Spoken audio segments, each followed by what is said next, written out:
Hey there everyone, this is Mystic Fish and welcome to episode 1 of a new Factorio series here. We are going to be building a Megabase. This is not something that I have actually done myself and certainly haven't done on the channel, but I thought I would give it a try. I've always been intrigued by all the great Megabase designs that are out there, and the concept that I want to work on here with this Megabase is around the idea of what I'm calling a cellular Megabase. And the idea is that we're going to have a Megabase that is comprised of individual units, which I'm going to call cells. Each cell is going to be of a particular type, like we might have mining cells, we might have science cells, we might have solar cells for producing power. And those will be blueprints that we should be able to stamp out pretty easily. And the interesting thing that I want to try here is that I want each cell, in addition to serving whatever purpose it has, to also be able to produce the components that make it up. So for example, a solar cell is also going, in addition to having solar panels and accumulators to power the base, will also produce solar panels and accumulators so that we can get the materials to build another solar cell. So the idea is that each of the cells will be helping to replicate the base. And the idea is that as our overall base capacity grows, then our capacity to continue building new parts of the base will also grow. So it's going to be an experiment. We're going to see how this is going to work. Now, for a little bit of orientation, we are not starting from scratch. This is based on a prior series I did here on YouTube called the Megabase Base Camp, where we built up a base specifically to have a starting point for building megabases, and I'm actually using it for that purpose. So this is the original base up here.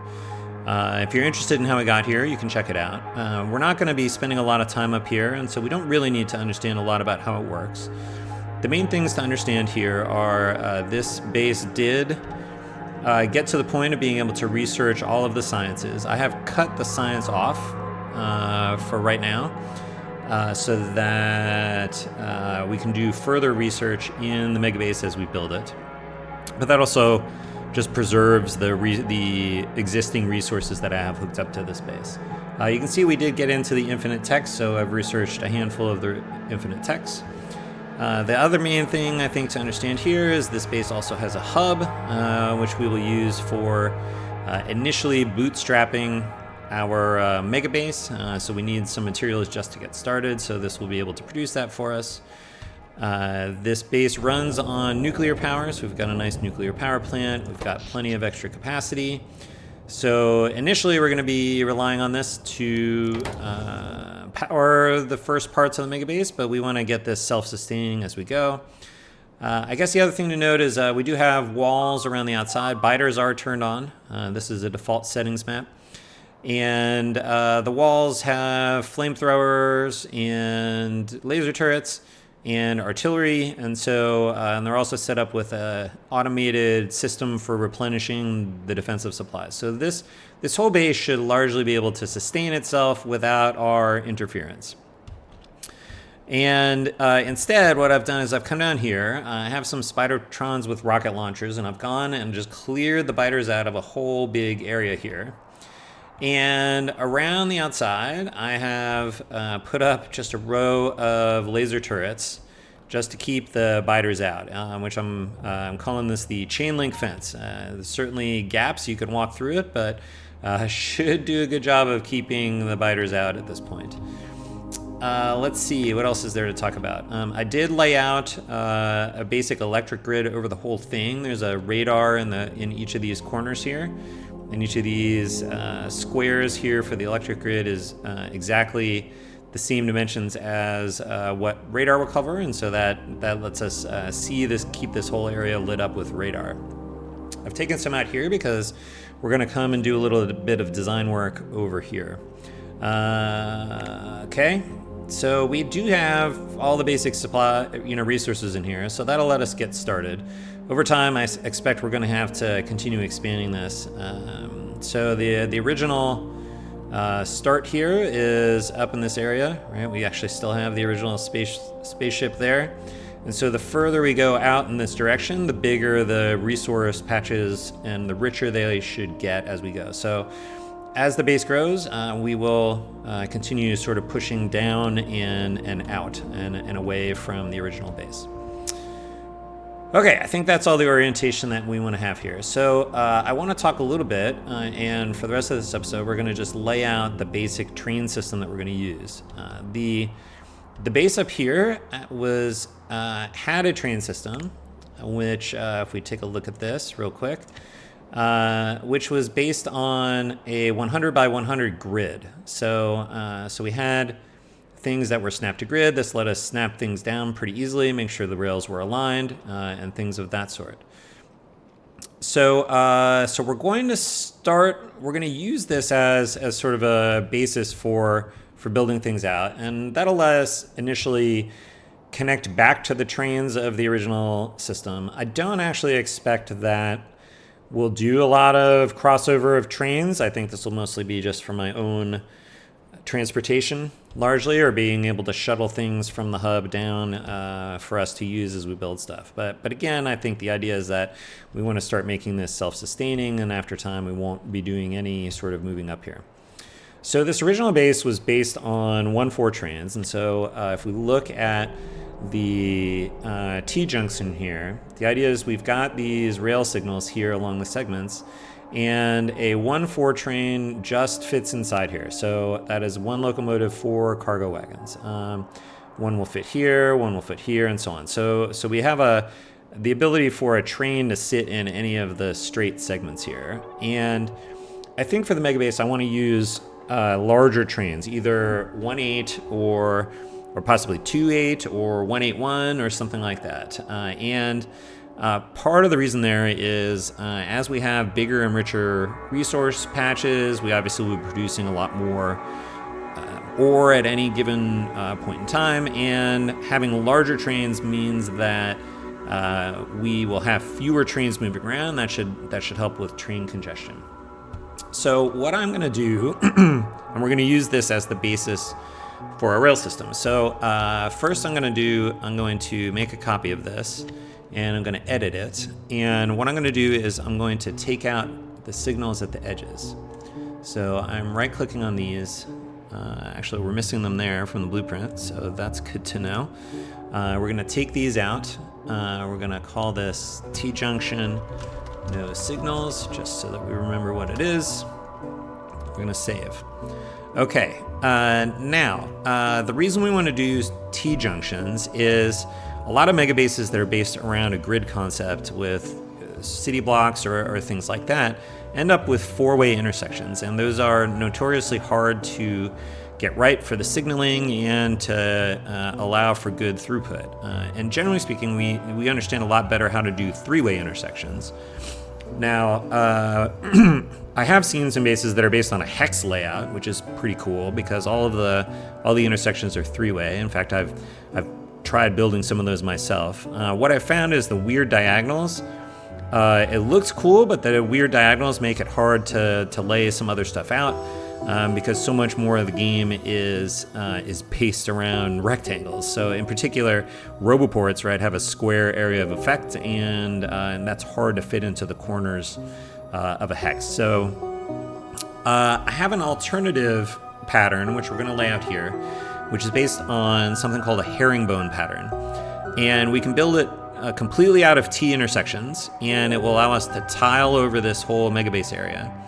And that way we only have 3-way intersections. So I'm hoping that will look cool for the first part, and that we will be able to fit our 1/8 trains in it and keep the 3-way intersections at the same time. So let's get started with that. We're going to take our T-junction no signals, and we're going to lay them out in a certain pattern. So so it's probably better for me to just, I'm just going to build it. So we're going to put one this way. The next one goes this way. The next one goes this way, and this way, and this way, and then finally this way. Okay. So that's what that's going to look like. I am going to plug this into power because that will be convenient. And let's build this out real quick. We're going to be putting radars in here at the corners. So this whole thing, so each of the T-junctions was 100 by 100. And so the whole thing is 300 wide. And so we're going to need at least 2 radars to cover it. So I'm going to put those there. Now, that also means that there might be a radar here for a different tile. So I'm actually going to pull out some of these lights as we go. Let's continue moving over here. What do I need to build here? This is also potentially a radar location, so let's take this out. We'll come over here. Here we are obviously missing rails. That's where we're missing rails in that blueprint. It's okay, we can fix that here. We do need to make sure that we're checking actually the ends. Let's see, this is potentially a radar. Make sure the rails go all the way up here. So they do here. Okay, that's good. I guess we'll just run around the whole thing and check it.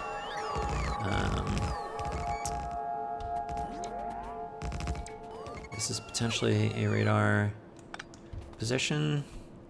We're missing rails here.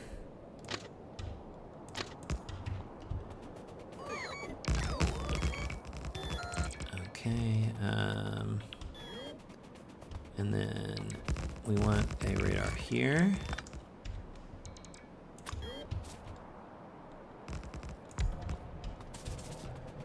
And this is a radar position, potentially.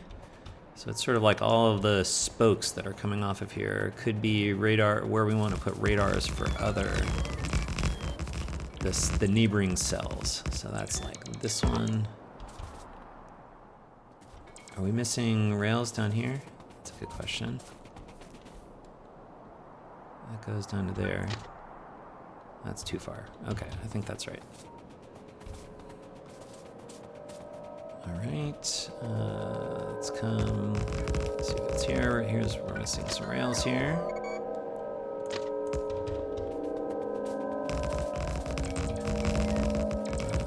Let's see, this might be a radar. It appears that I'm almost out of rails, but I had some in the trash, so that's good to know. Missing rails here. Okay. Now, hopefully, if we look at this, yes. Okay, so the 2 radars we have here have illuminated the whole thing. So let's see how this is going to work. Let's take a blueprint of this stuff. That all looks good. We're going to call this horizontal herringbone. We will put an H on it so that we know this is the horizontal one. Okay, we're going to do snap to grid. Now, I'm going to align this at 200 just so that we can get the offsets right. So if we make that 2, that runs up against the end, so that's good. And we make this 2, that also runs up against the ends. So that looks right. So now we can put this back to 100. That lets us tile it sort of in a bunch of different places. And then for this offset, if you watched the prior series on the Megabase Basecamp, we made this grid system based on a particular offset that worked well with the initial starting geometry of the base. Because we want this to be able to connect up with the original base, we're going to use the same offsets here. But there's nothing really particularly that we need to understand about this one. So, and the nice thing, might be a little small to see, but we actually have signals, no signals on the rails between here, which means that we should be able to fit the longer trains also on these straightaways that are formed by the 2 T intersections together. So let's create this blueprint. And now the idea is that we can tile this. So the next one over is going to be here, up and to the right, or down and to the left. and we can see that these tile correctly. Now the herringbone pattern, in addition to these bricks, they also have this is a horizontal one. There's also a vertical one that goes alongside. And so the vertical one would go here or here, or here or here. Now we have to make that, and it turns out that the vertical one is exactly the same as this, but it is rotated and flipped. And one of the things about Factorio that's interesting is if you have a blueprint with rail signals, so I can rotate it, that's no problem. But if I try to flip it with the F key, it says blueprints with rail signals cannot be flipped. So what we're gonna do is we are going to go ahead and pick this up. I do have a deconstruction planner here. This is called Everything Artificial. I have blacklisted all of the natural bits, so this will not deconstruct trees and rocks and cliffs and fish and things, but it will deconstruct everything else. In other words, things that we have put down on the screen. And so I am going to deconstruct the thing that we just laid out, like this. If you'll notice, for example, I can do this, and it doesn't deconstruct the cliffs, doesn't deconstruct the trees, things of that sort. So it's really nice for cleaning up. Okay, so let's just run around. We're gonna need to clean this up so that we can lay out the vertical one. Especially, I should mention, we've got Mark II armor, we've got a couple of Mark II roboports, fusion reactors, and a bunch of legs. It's not super important to our design here, but if you're curious, that's what's going on.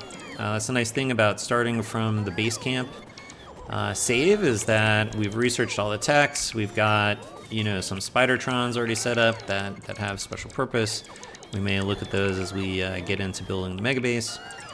But that was sort of the idea of the base camp, is that, hey, based on that, we could, from that same save, we could actually go and build a bunch of different Megabases, potentially with different design concepts. So, we're doing the cellular one here.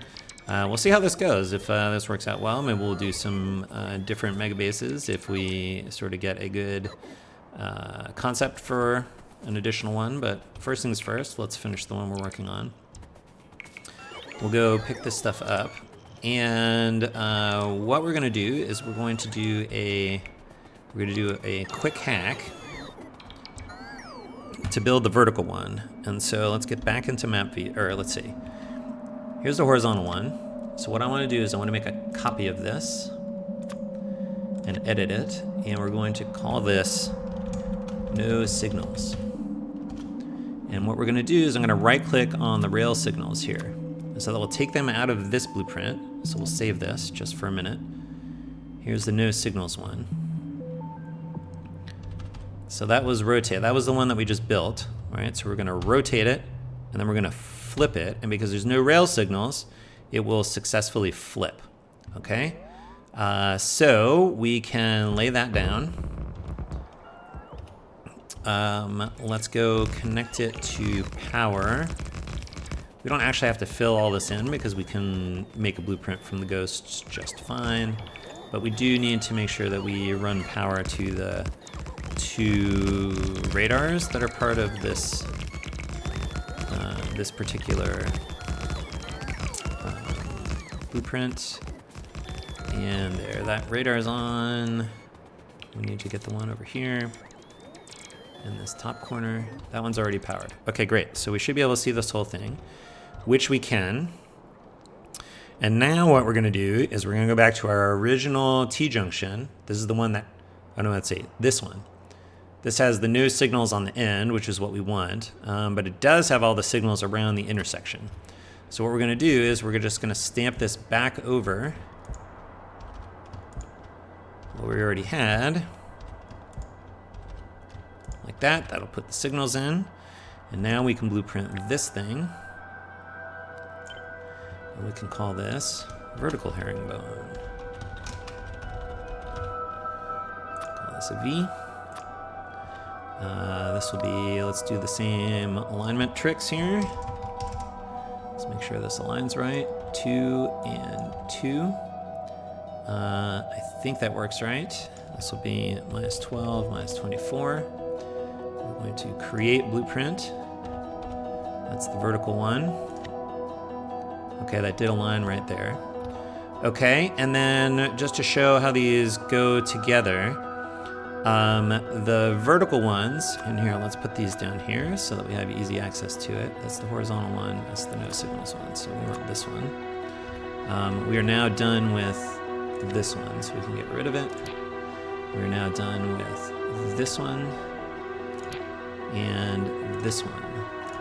So these are all of the basic train blueprints we're going to need. There's just these two. And so these will tile together. So here's the horizontal one.